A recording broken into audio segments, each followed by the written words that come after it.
Feeling overwhelmed? Searching for someone who truly gets it? At J. Branch and Associates, we provide mental health support for BIPOC communities, Black, Indigenous, and people of color, and others facing unique challenges. We understand the weight of generational trauma, the struggles of identity, and the pressures of being a part of an underestimated and overlooked group. At J. Branch and Associates, therapy isn't a one-size-fits-all. We create a safe, culturally aware space where you can feel seen, heard, and understood. Finding a therapist who truly fits you matters, and that's exactly what we're here for.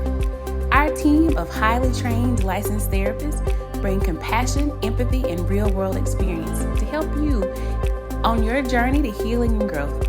We're committed to helping you become the best version of yourself. Ready to take the next step?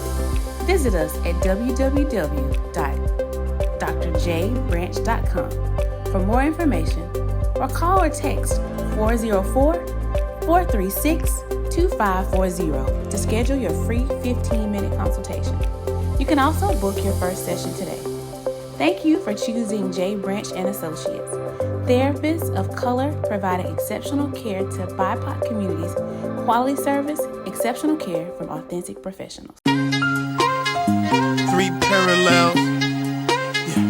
Three parallels. Yeah. Three parallels. Three Parallel Podcast. Come take this walk with me. Welcome back to the Three Parallels Podcast with your host, the Dr. Jason Branch, where we determine who we were, who we are becoming. So this guest, y'all know I love when I bring family on. This is family. This is my sister from another mister. This woman is one of the most profound counselor educators of all time. I'm giving her that. She the GOAT. Oh. Okay, I'm going to give her the GOAT because we started around the same time, but she just has a way of doing life, living life on her own terms, and I end up catching up. But on the way of catching up, she always handed me the rope and drugged me along. Hey, Jason, this is where you need to be. This is where you need to go. Consider this, consider that. So she's been dragging me for probably the past 20 years or so, give or take, the past 20 years, dragging me along, and I'm finally catching up. So this counselor educator, this clinician, this business owner, this entrepreneur, this CEO, this multi-millionaire, I want y'all to know who y'all dealing with. And I'm putting her business out here. What? But I just need y'all to know. Dr. Dickerson, we met in college. We were in our master's program, and we started the program together, and we were the only people of color there. So this Yes, we were. And it was like, hey, black person. Hey, black person. And I think we may have we knew each other from different paths, fraternity, sorority, and I think we connected because I asked for lotion in class. So, ladies and gentlemen, I introduce you all again, family, sister from another mister, amazing, talented Dr. Aisha Dickerson. Welcome to the show. Thank you. You know, it's so funny that you bring up lotion because it seems like lotion came up the whole time we were in the program, even when we had our one black professor who was also Greek, and we were in the hallway talking. I don't know if you remember this story. We were in the hallway talking, and you needed some lotion. And I guess at the time I didn't have my lotion, and you said, "Hey, Brooks, I know you got some lotion in there." That sounds about right. He's like, yeah, man, hold on. He reached in his drawer and pulled out a big bottle of lotion, not a travel size. That was the moment. Always come up in our professional spaces where people of color are together. Somebody's got the lotion. They got it. So you already know it's an instant conversation piece, especially with me. Why you ain't never got no lotion? This is the thing. Like, it took all these years later, I finally started carrying lotion in my bag. Okay. And it took years. So I remember when we was in school, you would tell me like, why don't you just get you some lotion? And I'm like, nah, for whatever reason. Again, the old me was like, nah, we good. I'll just get some from you because you had it every time. I was tired of buying lotion, trying to have lotion for me and you and everybody else. So that was the origin. The lotion. And we have been connected as friends, as family, as colleagues for years. Like, you've been consistent for me, like within my career, within the profession. Like, we came up very similarly in the profession, and now we're on this side, and you're the longest person that's been here. Like, again, like I mentioned, you were dragging me along from the beginning. And we've gone through the same paths. Like, how was this experience for you? Like, for me, it's one side, but what was it like for you? Because you were leading the charge.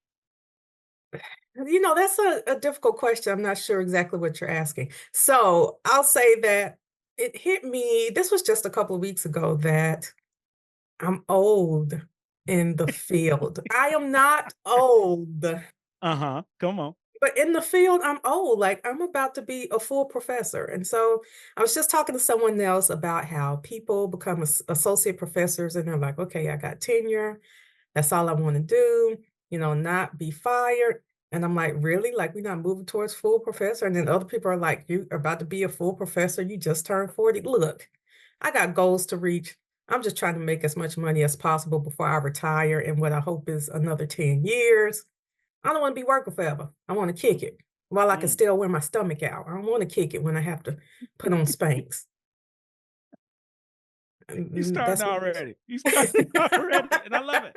Listeners, real quick, listeners, these are the conversations we have anyway. We're just inviting y'all in. Okay. So this is a privilege. This is a real privilege. Get the behind the scenes. So I'm curious, like, how did you get to this place where even your mindset is different, where you didn't have that desire to do what everybody else did or what was just traditional in academia? Where did this come from, where you decided to just always create your own path and do your own thing? It came from, I had a horrible advisor, my undergraduate advisor. I didn't know what I wanted to do in life. I mean, I knew I was going to graduate and go to graduate school. Both of my parents had graduate degrees. My sister was the overachiever. She's an epidemiologist at Johns Hopkins. And, I was just like, okay, you gonna get a master's, I'm gonna get a master's. Are we gonna get PhDs? Cool. And my mama has a doctoral degree, and my dad was a counselor for maybe like a year before maybe a couple of years before he decided that he was going to be an assistant principal. But I went and talked to my advisor for the psych program, and I said, I'm going to go to graduate school. And this heifer looked at my transcript and said, I think you need to just find a job based on what I'm seeing here. And I'm like, you bitch, with your extra rolls on your neck and all these split ends and your bleach blonde gray hair I done told you I'm going to graduate school. Now, what you should have done was give me a list of potential degrees I could go, because I didn't know what I wanted to get a degree in, but I knew I wanted to go to graduate school. And, she basically told me, go find a job at McDonald's. Like, the fuck out of here. So, okay. I found out what she got her degree in, and it was a counseling degree. Wow. And so I decided, if you can do this shit, I can definitely do it better than you. And I went, did a little more research. I did. Even though you've shared it with me before, it always gets better. Every time it just gets so much better. And in my research, I took an undergraduate counseling course that was taught by a guy who kept on pulling us up, even though he's this #1 hustler in Birmingham. Jeff Moore was teaching my undergraduate counseling course. And so he was a counselor. He told me what counseling was. He assisted me with getting a job at the Department of Human Resources, which for people who are in Alabama, that's CPS. And now check this out. This is how Jeff works. In his hustle, by me getting a job in CPS, I was sending my counseling referrals to him. So, he needed as many bodies as he could have at the Department of Human Resources, which was fine. I've always worked well with him, but he told me a lot about counseling. I told him about my advisor. He knew exactly who she was. He didn't really like her either. So he was determined to help me go to school and be great and be a better counselor than her as well. Wow. So even after I got my counseling degree, he hooked me up with some contract work, and that's about where it started. I mean, so he taught me how to keep it real. Dr. Brooks taught me all the theory stuff. Well, Brooks and Solange Rivero, and Jeff Moore taught me how to make it work for me. He was the one who taught me that you don't have to be broke as a counselor, because people were like, counselors don't make money. He was like, that's a lie. Let me show you how we make money. Wow. So the exposure, so it sounds like you had exposure, and I don't know if it was revenge or what, but you like really had to prove this woman wrong of who you were and who you weren't. Revenge is a great motivator. I mean, I think that a lot of people dismiss the importance of doing things to be better than other people. Think about women who, you break up with a man and all of a sudden you in baddie mode. You're gonna go work out. You can finally start wearing makeup and dressing nice. It's the same thing. Wow. You're not gonna make me feel bad. I'm gonna be better than you. I'm gonna find somebody better than you. That is beautiful. I'm gonna make more money than you. And you proved all that to be true. And I came back and showed her who I was before she retired. Wow. It's like, I don't know if you remember me. You probably don't. I'm probably just, another little black blip on your list of psychology students you didn't give a shit about. But I saw that you had a counseling degree. I went back and got one. Now I'm teaching counseling courses. I'm the president of this. I do all this stuff and I make a lot more money than you do. Thank you for the motivation. Wow. What was her response? What was her reaction? She was like, no, I don't remember you, but I'm just glad that our students go out and they do great things. Okay, you know what? Just listen to my words and reflect on them this evening. I don't need you to say anything. That was for you anyway. It wasn't right. I love growth. It may not mean anything to you, but I needed to see myself saying this to you in person. That's huge. That's huge. As we talk about on this show, we're growing, we're changing who we were, who we are, who we're becoming. And I hope this story is just another example of the abilities that we have if we take advantage of it. If we begin to look at ourselves, that we're more than capable of what somebody tells us what we can and cannot be, and we see it for ourselves. So grab your Gator Scales journal and start taking these notes, because Dr. Dickerson will continue to hit you in the head with a honey bun. So, do you still use that? Hit him in the head with a honey bun. I've been saying it for years, and it's going to. We're gonna keep it going, because if you ever heard the term, you know where it came from. Yeah. Here's the parallels. So me and Dr. Dickerson have been working together for years. I was at JBS. She was at VHR. So we were cross paths there, and then we're working simultaneously. We're in classes, so we had a lot of intersect. So with her talking about Dr. Jeff Moore, he was a mentor of mine. He also taught me how to hustle, but she worked with him first, and then I came right after. He was doing the same thing with me on the other side. Same with Dr. Brooks. Not only lotion, it's about learning about therapy and ways to hustle on the academia side. So we were, in the same space in parallels, learning some of the same things from some of the same people, and here we are. So it sounds like, exposure, mentorship, just knowing somebody that's doing it and choosing to do it yourself and do it your own way has been your pattern of success. Is that valid? Yeah. Yes. And less of a change. I know, your focus or you said something about us changing and growing. And I have to say that for me, there is probably minimal change. And a lot of people don't like that. I actually posted about this on Facebook. People thought it was funny, but I was being dead serious. Like, I've never had a new year, new me moment. I've never wanted to change my attitude. I've never wanted to be less of a bitch, nicer to people. I feel like I'm already very close to God. I'm an amazing parent.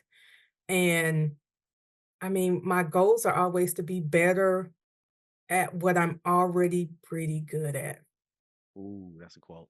That's a quote. You drop. I told y'all, in the head, honey bun. Wow. I mean, worry about me and mine and my priorities and my responsibilities, my legal responsibilities, and even in relationships. Like, I'm worried about me and my kids. I can't be your ride or die. You'll just die waiting on me. I love it. I love it. We can support each other, but I'm not going to be sacrificing all of my money and time and energy trying to drag you up all the time. Riding or dying. Like, dying's not an option. I gotta drop. If we hanging on by a cliff, I gotta let you go so I can keep going.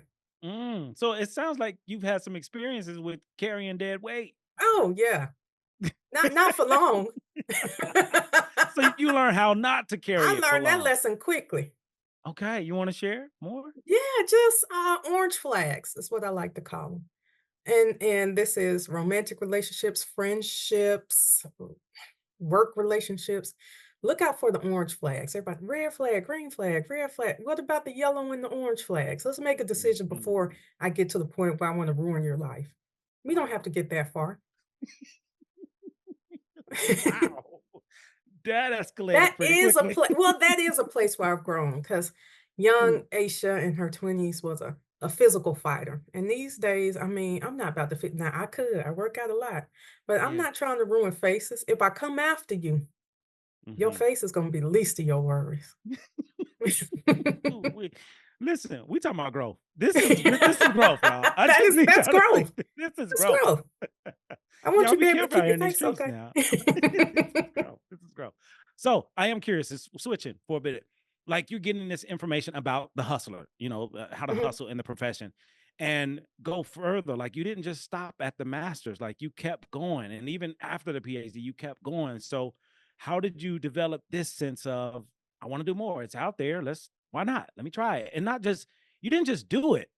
You, I got to tell the story. I'm sorry. Okay. I have to. So let me tell you about Aisha real quick before she answers this question. Aisha has always had the ability to get a job, like the normal job description. She'll apply for the job. Okay, I'll do whatever. Yep. She'll interview. She'll do the job. She get past the 90 days. After the 90 days, she is on a mission to turn this job into what she wants it to be, or to create an entire new job within the same system where she does exactly what she wants and great at it. I've never known anybody to do that besides Aisha. So I want to share with y'all, number one, it can be done. Number two, you now know somebody who's done it. I don't know if Aisha has ever worked the same job that she applied for and got. I don't know if that's ever happened. Like 90 days was, not for more than 90 days. So where did this confidence and courage come from of like, I want to create my own? I'm not doing what y'all tell me to do. Like you've always done it, especially in academia. Sometimes we're given this idea that we have to do it a certain way. You like, nah, I'm doing it my way. Where did this confidence and courage come from? That I don't suffer from imposter syndrome. A lot of people get all these degrees and they feel like they don't know what they're doing. If I've gotten the degrees, I won't even say spent my money because I haven't paid for any of my degrees. But if I've gotten these degrees and spent my time and my energy, you better believe I know what I'm doing. I don't think somebody just gave me my degree. Somebody else may think they gave it to me because I was a Black woman, but I know that I wrote as many papers as everyone else did. And I guarantee you mine was better than 90% of the other papers that were written. I mean, and I will say part of that comes from having amazing parents. You can't make me feel bad. My parents, had me listening to Whitney Houston telling me the children are our future, but not those I don't know about those other children, but you are. And, and they said they made money expecting that my sister and I were going to make more than they did. They expected our houses to be bigger than theirs. And they had a big house with a swimming pool and a pool house and some acres. So I was like, okay, got to do better than this. Wow. But you can tell me I was ugly. I've never thought of anything like that. They told me I was beautiful. I was smart. And they said it genuinely because, I am beautiful and I am smart. Sometimes you say these things to children and you lying. You're just trying to make them feel good. But, they had some good kids to work with. They did. They did a good job having the kids and could therefore genuinely say those things to us. So when I went into a job is just to make money. My career has to be something that I like to do. And if you don't have what I like to do, then let me show you why you should let me do what I want to do and how I can make this beneficial for you as well. So my first counseling job, I tell my students all of this too. My first counseling job at the methadone clinic, I got fired from. I feel like I was there for all of these moments. I know I saw you looking like, wait, I know this story. Then you started like, yeah. While I was on maternity leave, I know how methadone and medication-assisted treatment is supposed to work. We do that at the clinic where I work now. And I'm thinking, these people have been on methadone for 18 months. I got to get them off, help them fix their problems. And it was working. My people were being healed. They wanted to step down. And these people told me, if you keep on getting them off methadone, how are we going to pay you? So then they let me go on my little maternity leave and told me, don't come back. And that's okay. I sued them and they had to pay me for a few months because that was you can't fire pregnant people. And then I applied for a lot of jobs. I was probably angry at most of them, so I've been told later. But the wonderful soul who hired me, Beth Batchelor, said that she thought my interview was the funniest interview she had ever had. She said I was so angry at the place where I worked. She said I was dogging them out and telling them, everything that they had done to me. But I sounded so smart and motivated that she was like, "Oh, that's so cute. She's mad. Let's go ahead and bring her in so she could do the work." She's like, "No big deal. I understand why she's mad." I just talked to Beth a couple weeks ago. I just love Beth to death. How But she is said she? She's good. She retired in Yeah, December. her. Yeah. So she just thought it was so funny that she had to have me. She just said she felt like in her spirit I would bring what she needed to Fellowship House. And she was But right. she She was was. right. She was so right. You changed that place. You I changed the did. place. They have multiple buildings now. They have a regular board, a junior board, and the not girl, she's a grown woman who was my bachelor's intern is the CEO at Fellowship House now. Yeah, So that's pretty wild. I That's pretty mean, wild. I did a little counseling, and that was cute. But I Mhm. wanted to do some family counseling, and I wanted to be out in the community mostly because I did not want to be in an office from 8 to 5. That's not me. So let me figure out how I can be outside, which is, that's me today. I want to be Yeah. outside. So Yeah. I made a whole program with I love acronyms. I made a program at the school where I work too that has an acronym. Everybody knows Aisha loves an acronym. And I made this whole proposal and I had it bound and said, "Please read this. We should start this program instead." And she thought it was great because family counseling was not really being done there. Yeah. And I felt like, well, let me back up. There was a client there. One client I had who was an older Black male, and he reminded me so much of my grandfather in these 3 months. And he was an old alcoholic. He had been to the war. He was embarrassed. He had done well in his life at one point, but he had a lot of trauma, and not just trauma from the war, trauma from being a Black man growing up in rural Alabama. It felt like I was talking to my grandfather, and he was avoiding his kids and his grandkids. And I said, "They're worried about you." Now I'm trying to work on my countertransference, but I threw all that out the door. "Call your daughter right now. She is Hold on, real worried quick. about you." Real quick. Time out. To the listener, I need y'all to see this in real time. Okay. Dr. Dickerson is at the top of her game on all levels. And this is vulnerability. This is authenticity. She threw the rule book out. We're done with that. Yeah. Let me just have a conversation. But I hope y'all writing this down in the head with a honey bun. Continue. So I'm like, forget all this counseling. Call your daughter right now. Because on one hand, I mean, you have these things going on. She's probably somewhere flipping out. He hadn't talked to her for months. So we call the daughter. She cries. She's excited that she knows where he is and that he is in therapy. And she decides that she wants to come to therapy too. So great. And it seemed to be the thing that he needed. He ended up moving in with her. And so that was the approach I took with everyone. Now, I don't have a marriage and family therapy degree. Don't feel like I need it in order. I mean, you can be an LPC and do marriage counseling and family counseling. And that's why I wanted to bring in all the clients. So in this proposal, every client had to bring family members to at least 2 sessions, preferably more. Wow. But they had to bring them to at least 2, and it just made the program continue to grow. I mean, our waiting list continued to increase. People could see family members outside of seeing them with the identified client. And I love that. It made me feel good. And then I added on the community portion of, I know we already have these government grants, but there's a lot of stuff that we're doing that we don't even need to pay people to do. Let's not reinvent the wheel. Let's connect with our community partners. We save some money, they save some money, everybody works together. So I became the family and community coordinator. That was the role I made for myself after 90 days. I need y'all to see this. I need y'all to see this. I wanted to be outside. This is so real. This is so real. And Fellowship House to this day, it's still, it's as great as it is because you were there. It's because of the legacy. Also with that legacy, it's why I went there. It's why I was working there and we were working together. Having fun. But we kicked it. We ate good. Yes. Had a good time.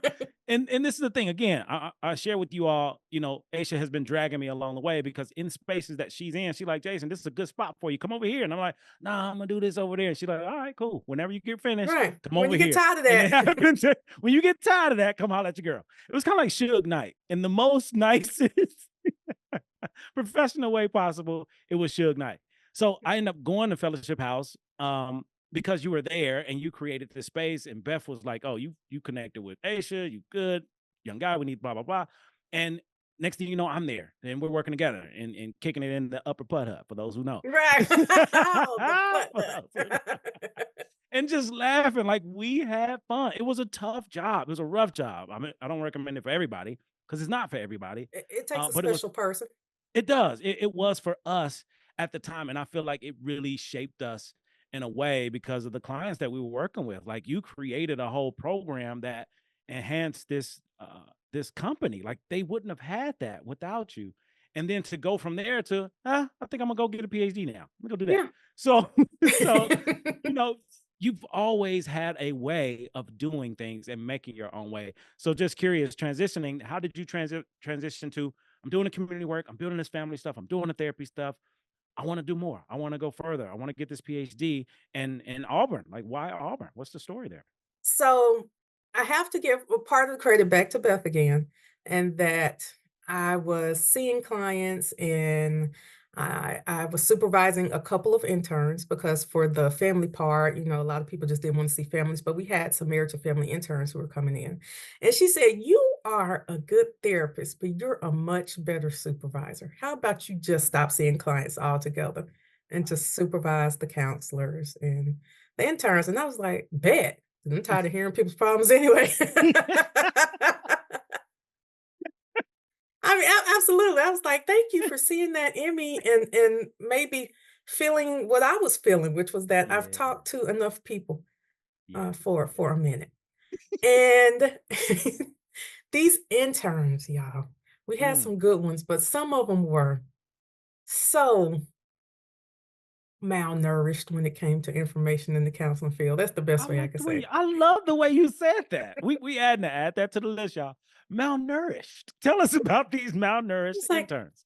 Oh, nobody went over treatment planning with you. Why are you so afraid? I say that to interns now, like, do you know what a SOAP note is? Do you know what a DAP note is? They might know what that is, and they may know not to do cookie cutter treatment plans, but they go in so terrified. Have you done a skills class? Did you do mock sessions with anyone? They want me to sit in on all that. Look, I'm gonna sit in on 2. And then you're going to sit down and set up your video camera, and I'm going to watch you do it without me being there. I'm not going to hold your hand because that is weird for the client. Mm-hmm. Especially with me being a supervisor. If I'm there, they think they're in trouble anyway. It's uncomfortable for them. So I felt like, people have their anxiety, but I felt like a lot of the issue was that the children, the babies weren't being taught what they needed to be taught. So again, I can do this better than the people who are teaching them. So I need to go back to school. Wow, that's what it was. I never knew that. I knew that. Like, I mean, makes sense. Who is teaching you? I can do this better than them. And not only did you do it, did you go back to the same place to do it where your interns were coming from? No, well, so Auburn, the interns were mostly coming from, I won't say what school because I don't want to say what schools would not do well training their interns. We had, I'll say we had some great interns from UAB where I went to school for my master's degree. I so happen to went to the same institution. So there's a level of respect. They train people well, but there were some other schools where those people only needed to work with the worried well. And what a lot of people don't understand coming out of counseling programs is that your first counseling job will not be a private practice where you work with the worried well. You will do your time like a prison sentence in community mental health or a psych ward or an actual prison. Do not graduate thinking that you're going to go straight into a private practice. Because if you do, you could go straight to a private practice. Now, you're going to be broke for a minute trying to build up your clientele because nobody wants to work with somebody who's not fully licensed.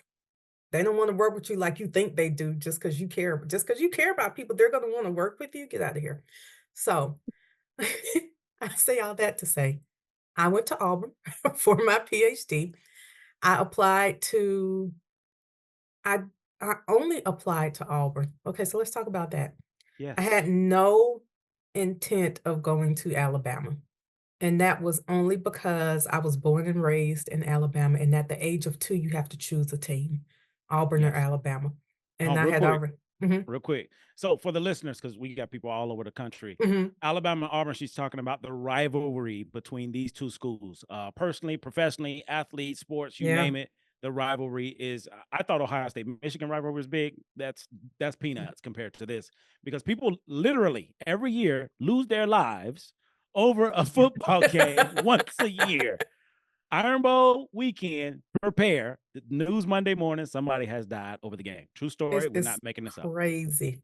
So now, I'm not continue. that crazy about it, but I knew I wasn't going to Alabama. And keep in mind, in Birmingham, Tuscaloosa was only 45 minutes away. Auburn was 2 hours away, one way. I had a family, 2 children, and a husband at the time. But my mother lived in Tuskegee, so that was about 30 minutes away from Auburn. So I knew, if I traveled, I could just stay there overnight if I needed to. And so I applied for Auburn. Now, let me pull back and say that when I applied, when I looked into it, I didn't want to apply right then. I wanted to give it maybe another semester or a year. However, they were requiring GRE scores, which they still do at Auburn because it's a Research One institution, and my GRE score was going to expire in 2 months. So I needed to apply right then or take the GRE again. And I did not want to take the GRE again. I applied. They interviewed me. They loved me. And I put myself back in another situation where I'm the only Black person in class all over again, driving 2 hours one way twice a week. And so then here's an Aisha thing. This was the late 2000s. Late 2000s? Yeah, about 2009, 10, 11, 2011, whatever. Anyway, online classes were not a thing yet. Yeah. And the program had never had online classes. And I told my chair, who was, she was the department chair as well, Dr. Carney, our program coordinator, whatever her job was, she was in charge. And I said, I don't know how I'm going to get down here 2 to 3 times a week. And so she was teaching a class, and the stats teacher, who he had the class that met twice a week, she said, we'll figure it out. And she made the stats teacher set up a camera and make this like a class I could watch live. So it was their first time trying an online class. Wow. So wow. I said, you got to figure something out. She figured something out. And he's okay figuring it out because, like me, he's told Auburn, look, we can make this work. And he made them pay him for teaching an on-campus class and an online class. So now he's getting paid for 2 classes. Yes. And so he's like, I appreciate you pushing me into this. Yes. Listen, I told y'all, Aisha has a way of doing what she wants to do. Now, let me share y'all legacy. What legacy is? What year you left Auburn? What year you were done? 2014. I graduated in 2014. So Aisha left in 2014, which means she started way before that to start this statistics program to be online. When I entered at Auburn in 2015, guess what? It were 2 classes. It was the real in-person and online. This is legacy at its finest because that didn't exist before. He decided he was going to teach it like that from then on. And that's what it was. You did that for me. Thank you. You did that for me. Because and I struggled with stats as a lot of people do. I struggled, but having that extra class, I can go back and review the tape and see what happened. Exactly. It helped, and you provided that. And now, I mean, the world knows like just what you've been able to do in this small scale, but everywhere you go and how it impacts others. And you've always done that for me. You've always rolled out the carpet. Yo, Jay, this is the way. Hey, do this, do that. And it's always worked out for me as well. And we were in our own lanes doing our own thing. In our lanes doing our own thing. So being in our own lanes doing our own thing, I've always been able to watch you just be you, and people gravitate to you because of your personality, because of your energy. And that's why I couldn't wait to have you on the show, because there's so many people that's listening to you for the first time will decide, you know what? If Dr. Dickerson can do it, I can do it. If Aisha can cuss these folks out, then maybe I can. Maybe Aisha created And I her do that a own lane.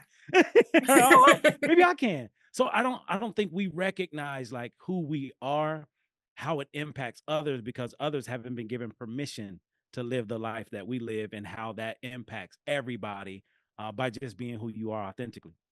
In addition, I got to give you flowers. Aisha was commuting. Now, I don't think y'all really understand. She made it like Aisha had a whole family. I was single at the time. We had totally different lives. I was single, mingling. She had married with a whole family, a whole husband, 2 whole kids, trying to get a whole degree, running this whole damn program, trying to stay sane, commuting back and forth a few days a week, and still you could not tell whatever she was dealing with. You had no idea. You had a way of just being able to show up and be present no matter what was going on.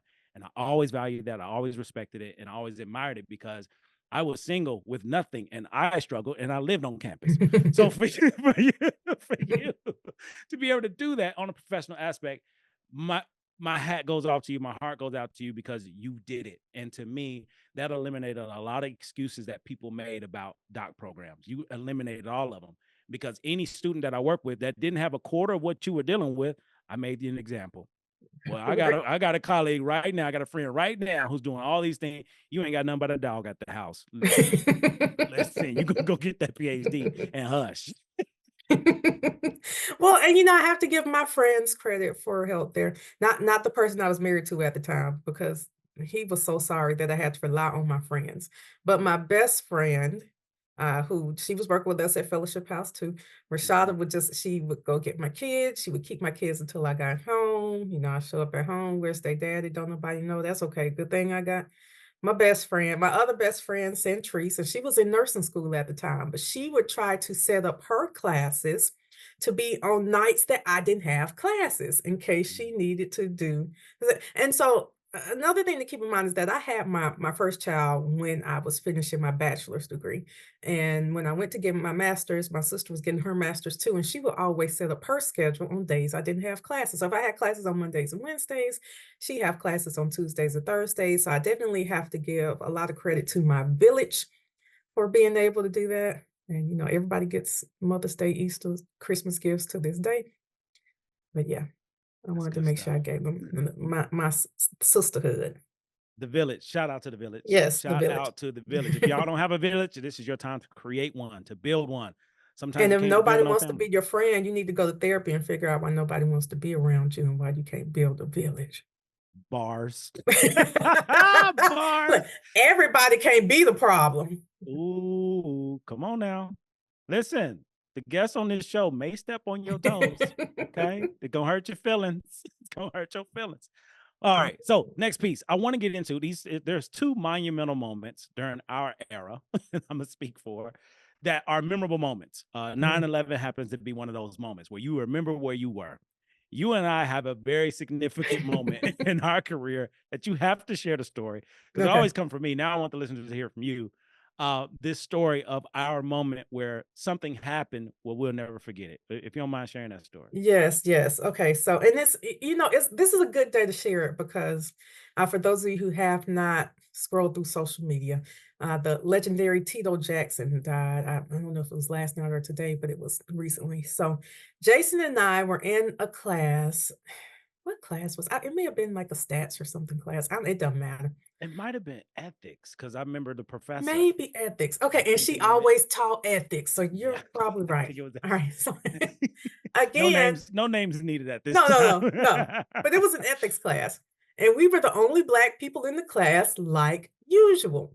We're sitting next to each other because all the Black kids always sit next to each other, and so it pops up across. I don't know if it's could people even text message back then? I don't know. We probably had these big Blackberries back then, but somebody let me know that Michael Jackson died. And I say, Jason, you look over, I show you my text. Michael Jackson died. You're like, what? So then we're looking it up on the computer because we have our laptops. Like, it's for real. Michael Jackson died. And the teacher tells us, if you two don't stop talking over there, I'm going to have to separate you. Like we're in elementary school or something, or middle school. And I say, I'm just going to say Jones, Dr. Jones, Michael Jackson died. And she looks up there in our eyes and says, turn to page 154. And she just goes right along like this isn't a big monumental issue, like the legend, the king, who had all these other things happen in his life, has died. And she won't even let us look up how he died. We want to know all the details. She's like, turn your book to this page and focus on these boring ass ethics. No one cares about Michael Jackson. And I just knew at that time she was not like us. And I was going to, one day I would teach differently. I bring up celebrities in my classes, and we're going to have a moment of silence. True story. True story. I love this conversation. I love it so much because in the classroom, we do bring a different energy. And I felt like that moment, we were like two sad little Black kids at the table, and don't nobody care about what we care about. Right, exactly. And you and I were just devastated, like, don't nobody care? You talking about Michael Jackson? Nobody? It's and even Michael the Jackson. Even the students, nobody backed us up. Nobody looked that up for us. Nobody said, hey, wait a minute, let's look into it. Nobody They looked at us like we were clowns. And I'm glad she got them to shut up because they were getting on our nerves. That's what they looked at us like, we were getting on their nerves. So as y'all can see, we still dealing with trauma, just like everybody else dealing with trauma in the classroom. So that is our story. That is our truth. That's an experience that happened. We'll never forget the moment when Michael Jackson died, which was the exact date. It was June 2009. June 25th, to be exact, 2009. And we were there. And this is so many layers. I'm going to have to have you back at another time. There's so many layers to what you just shared about us being the only people of color or only Black people in this class. It's you and I. We feel isolated. We're there together in numbers, and the two of us. And that was a traumatic experience for us because that was a legend to us. And nobody cared. Nobody took a moment. Nobody cared. I can see the table right now, exactly where we were sitting, and like the back right corner, right around the curve. She's just on the left of the door, looking at us like we are menaces in the class, class clowns. Nobody's laughing. I'm trying to tell you, Michael Jackson died, and we need to take a break. No one cared. And this is why we teach the way we teach. For example, you just mentioned what you bring up in class. This was just Wednesday last week. We talked about Lil Wayne and Kendrick for the Super Bowl. What are your feelings about it? Because everybody got feelings about it. Let's talk about it. That was a subject in class I brought up. Why? Because this is the better version of me, and I vowed I will never do as a professor what was done to us with that story. I would never in my power invalidate someone or not care about what someone else cares about, because this is part of the learning experience. And as you can see, we're still impacted by that. We joke about it, we laugh about it, it's our story, but it still impacts us. And that's something on this level. I can't imagine the other levels that many of the listeners have experienced from professors who just don't care, or they didn't care at that time. So I'm sending love, energy, peace, healing to anyone who's in these spaces by yourself, feeling isolated, and then it also feels like nobody cares. So sending some love from myself, Dr. Dickerson. We care. We give a shit. We do. Damn right. Damn right. All right. Couple fast questions before we get out of here. Just curious, so what would you say is your proudest moment or accomplishment? Outside of my kids? Because I feel like mothers always. My proudest moment was, I have so many. Let me see. I would say the purchasing of this house that I live in now. It's my forever home. I put down a nice size down payment on it, and it meant so much to me because I used to think that my forever home was going to be my home in Birmingham. It was also really nice. You came to that house. Everybody loved that house. It used to, everybody used to come and kick it there. And I did not think that I would ever be able to get back to a place where I could afford a home that large by myself, because I had a joint income at that time. And I always pray. I mean, I remember, I can't even tell y'all things that happened where, it was just a struggle being there, and praying to God for enough, and almost audibly hearing him say, you will have more than enough. And the house I live in today is twice the size of that one, and I afford it by myself and bought myself a YSL bag today just because I wanted to. Talk that shit. So I love it. Moving from it is my symbol of moving from a position of lacking and worrying to and being able to invest in something that I can hopefully pass down to my kids. If they want this house, they can sell it and they can each have their own separate houses with the money. And so that's one of my proudest accomplishments. I feel like this is how I've set my family up for success forever. That's huge. That's huge. I love it. What's a word, phrase, memory, or moment that has stuck with you personally or professionally that you can share with the listeners? Hit them with a honey bun. I always remember that when he said that all the time, and I know the story. You were there. You were there. Again, we just always cross paths. So please know, everyone, hit him in the head with a honey bun has been around for at least 2007, 2006, 2007, at least, no, 2007. Yeah, because you was at DHR, I was at DYS, and it had. And that boy hit that dude in the head with the honey bun. And like nobody else can say this. That's why I'm holding on to it. Okay. All right. Last question is life work. We don't give homework on this show. We give life work. Homework, you take it home, you do it, you never remember the shit. Life work, you take it home, you do it, your life will change.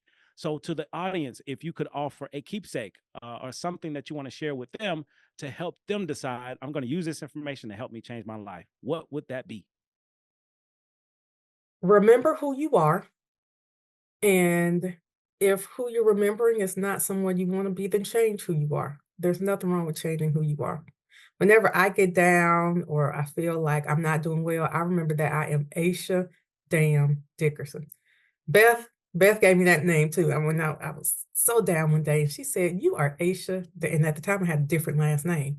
She's like, "You forgot who you were. You are Aisha Dickerson." Now she just calls me Damn It, like it's my first name. Hey, damn it. I love but, it. In the change in last name and the change in everything in life, I told you, my parents sold into me. No matter what happens, I have to remember that I'm Aisha Dickerson. That's deep. Don't test my gangster. Don't test the gangster. Y'all heard it first. So if people want to get in contact with you, if people want to test your gangster, if people want to find you, how can they get in touch with you? I can be found mostly, a lot of people reach out to me on Instagram. So I like that way better. It doesn't clog up my email box too much, but I am Dr_ASHASD on Instagram and X, formerly known as Twitter. And my website is Aisha Dickerson, full name, AishaDickerson.com. Or you can email me at aisha.dickerson@gmail.com. Boom. And if you can't get in touch, that's on you. She gave you everything. I gave you a whole lot of different ways. I did. A lot of different ways. So thank you again for being on the show. Again, my friend, my family, my partner in crime. I appreciate us. I appreciate the journey. We've been able to just watch each other grow and change. I'm proud of you. I'm impressed by you. I love you. I appreciate you. You kicking ass in these therapy streets. Thank you. I really do what I can. So thank you all for listening. This has been another episode of Three Parallels Podcast with your host, Dr. Jason Branch, where we determine who we were, who we are becoming. You have been blessed with Dr. Dickerson voice, her mindset, her insight, her intellect, her grace, and her space. Don't leave it here. Share it. Share it with as many people as you can to show that there's people that look like you, that look like us, that's doing this work and doing it well. Much love. Have a great day. Peace. Feeling overwhelmed? Searching for someone who truly gets it? At J. Branch & Associates, we provide mental health support for BIPOC communities, Black, Indigenous, and people of color, and others facing unique challenges. We understand the weight of generational trauma, the struggles of identity, and the pressures of being a part of an underestimated and overlooked group. At J. Branch & Associates, therapy isn't a one-size-fits-all. We create a safe, culturally aware space where you can feel seen, heard, and understood. Finding a therapist who truly fits you matters, and that's exactly what we're here for. Our team of highly trained licensed therapists bring compassion, empathy, and real-world experience to help you on your journey to healing and growth. We're committed to helping you become the best version of yourself. Ready to take the next step? Visit us at www.drjbranch.com for more information, or call or text 404-436-2540 to schedule your free 15-minute consultation. You can also book your first session today.